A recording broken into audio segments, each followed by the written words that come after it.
রাশিয়ার রাজধানী মস্কোর উপকণ্ঠে অবস্থিত উশু স্কুলটি বর্তমানে ইউরোপের বৃহত্তম চীনা মার্শাল আর্ট শিক্ষা কেন্দ্র হিসেবে পরিচিত। ৩ দশকেরও বেশি সময় ধরে প্রতিষ্ঠানটি রুশ শিক্ষার্থীদের শুধু উশুই নয়, চীনা সংস্কৃতি ও ভাষার সঙ্গেও পরিচয় করিয়ে দিচ্ছে। স্কুলের প্রবেশ পথে রয়েছে চীনা ধাঁচের ফটক, ঐতিহ্যবাহী বাগান এবং কনফুসিয়াসের ভাস্কর্য, যা পুরো পরিবেশকে চীনা সাংস্কৃতিক আবহে রূপ দিয়েছে।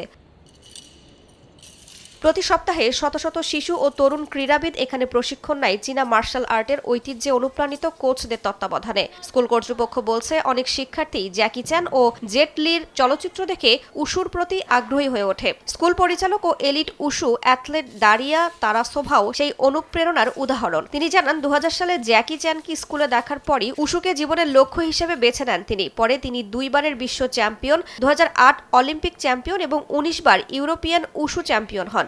ফোটানোর ঝামেলা ছাড়াই নিরাপদ পানির জন্য ঘরে আনুন পিওরিট। কল করুন 16627। স্কুলটি নিয়মিত শিক্ষার্থীদের প্রশিক্ষণ ক্যাম্প ও প্রতিযোগিতার জন্য চীনে পাঠায়। বেইজিং ও ঝেনজিয়াং সফর করা শিক্ষার্থীরা বলছে, এসব সফর শুধু তাদের ক্রীড়া দক্ষতায় বাড়ায় না, বরং চীনা সংস্কৃতি ও জীবনধারা সম্পর্কে বাস্তব অভিজ্ঞতাও দেয়। চীনা ভাষা শিক্ষাও এই প্রশিক্ষণের গুরুত্বপূর্ণ অংশ। বিশ্লেষকরা বলছেন, উশুর জনপ্রিয়তা বৃদ্ধি মূলত রাশিয়া ও চীনের মধ্যে বাড়তে থাকা যোগাযোগ এবং সাংস্কৃতিক বিনিময়ের প্রতিফলন। বিশেষ করে প্রেসিডেন্ট ভ্লাদিমির পুতিনের আসন্ন চীন সফরকে সামনে রেখে শিক্ষা, যুব কর্মসূচি ও সাংস্কৃতিক সহযোগিতাকে দ্বিপাক্ষিক সম্পর্কের অন্যতম ভিত্তি হিসেবে তুলে ধরছে দেশ দুটি। রাইসা জান্নাত, সময় সংবাদ।